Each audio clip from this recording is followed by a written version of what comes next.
Most people think their Wi-Fi is safe just because it has a password. Let me tell you something, it's really not. If that password is weak and someone knows what they're doing, your network is basically wide open. They can break in, steal your bandwidth, spy on your devices, even launch attacks, all from inside your own network. So today I'm going to show you exactly how Wi-Fi password hacking works step by step. Because if you don't understand how the attack works, you can't defend against it. Alright, before we crack anything, we need to understand what we're actually going after. Not all Wi-Fi networks are built the same. Some are easy to break into, others are tougher. It all depends on the type of security the router is using. So before we actually hack into a Wi-Fi network, let's quickly break down the types of Wi-Fi security you'll run into in the world and which ones are really worth your time. Alright, first up, we've got WEP. This is the ancient wireless security method, weak and outdated. You can think of this like putting a lock on your front door, but it is made out of Legos. This can be cracked in seconds using basic tools, and if you see a WEP network today, it's basically free real estate. Next is WPA. This came right after WEP and tried to patch some of its flaws. It's slightly better, but it still has well-known vulnerabilities. It's not super common anymore, but if you do run into it, it's definitely easily breakable. Alright, next we have WPA2. This is the one you'll see the most out in the world. It's the default on most modern routers, and it uses stronger encryption and better overall protection. But the catch is that it's only really secure if the password is strong. If someone sets their password to password 123, WPA2 might as well be wide open. This is where most real-world Wi-Fi hacking happens, and it's exactly what we're mainly going to focus on this video as well. Finally, we also have WPA3. This is the newest and most secure option out there, and it uses more advanced encryption and a better key exchange process, which makes this whole handshake capturing much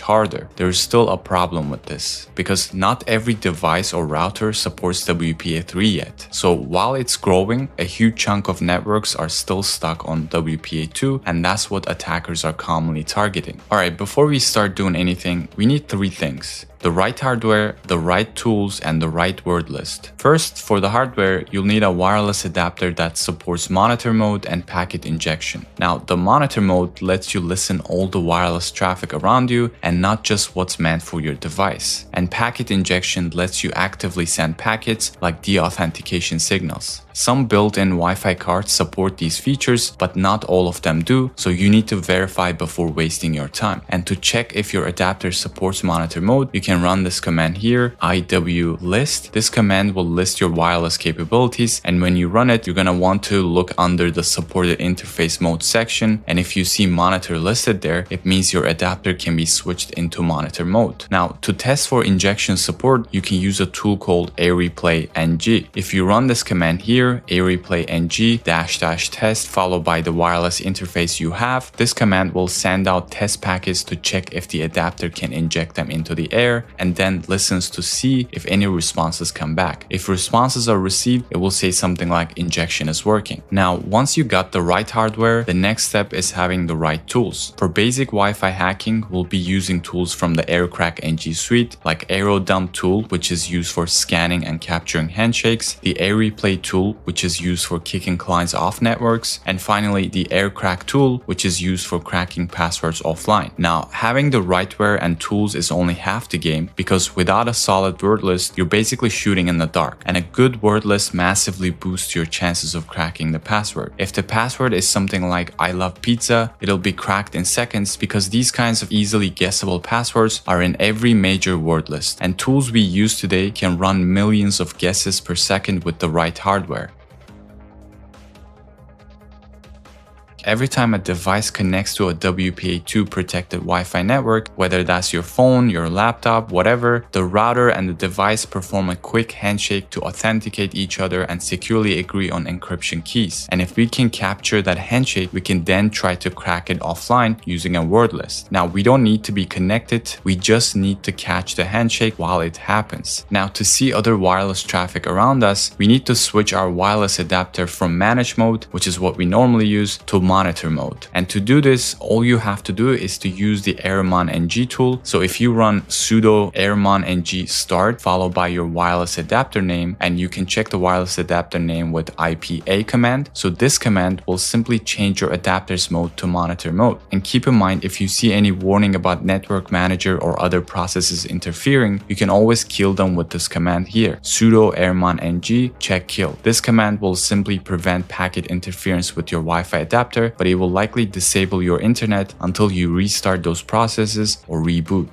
After you put your adapter in monitor mode, you can then start scanning the radio waves and see what networks are around you. And to do this, you're going to use the aerodump-ng tool. Now, if you run aerodump-ng followed by your wireless interface name, this will open a live feed of every Wi-Fi network in range. And it's going to be full of valuable information like the name of the network, MAC addresses of the routers, the channels, signal strength, encryption type, and much more. Here, what we're going to be looking is going to be a WPA2 secured network, ideally at least one client connected to the network, and a strong enough signal, which can be anything above -60. Once you got your eyes on a target, you will want to isolate and monitor just that network to keep the capture file clean. And in this case, we will only focus on this network right here called the juice shot. To only monitor this network, we can craft a command using aerodump tool. We will need to specify the MAC address of the access point, the channel it is running, and finally write all the packets coming into this network, like the handshakes we are interested in, to a file called capture.cap. So the command will look like this, aerodump-ng -bssid followed by the MAC address of the router or the access point, -c followed by the channel this network is on, -w followed by the output file, and finally we specify the name of the wireless interface. After typing this command, now you'll only see your target network, and if any clients are already connected to this network, you will see them under the station section. We will have to keep capturing these packets until we finally grab a handshake out of the air. Alright, now we wait for a handshake. But here's the problem. What if no one connects to this network? What if the clients just stay connected or there is no new connection happening? We don't want to just sit there hoping someone will finally connect. We can actually force this process. If there's already a device connected to the network, we can run a deauthentication attack to kick that client off the network, and the moment they reconnect, the handshake will be captured. And to do this, you need to open a second terminal window while still keeping this aerodump terminal open. And in the second terminal, we will use areplay-ng tool to run this command. areplay-ng -deauthentication, and then we will specify the packet numbers we want to send. Afterwards, we specify the MAC address of the access point with -a flag, and then finally our wireless interface name. Once you run this command and go back to your aerodump window, you'll now see that you might have a message that says something like WPA handshake followed by the MAC address of the access point. And this just means that you just capture the handshake even when the clients were not planning to reconnect. Now the capture file we specified earlier will contain the encrypted handshake data. Alright, now that we got our handshake, it's now time to crack it. Now what we're going to do is to take that capture file that contains the encrypted handshake and feed it into a cracking tool that tries different passwords until one of them matches. And to crack the handshake, we will run a command that looks like this. Here, the -w points to your word list, and in this case, we use the famous RockU word list, which has millions of words in it. And finally, we specify the capture file, which is the file where our handshake is saved. When we run this command, aircrack takes each word from the RockU list and encrypts it the same way WPA2 does, and compares those results to the captured handshake. If there is a match, then it simply means you got the password and you will see key found written on your terminal. And in this case, we were actually able to crack it. The password was Dragonfly87.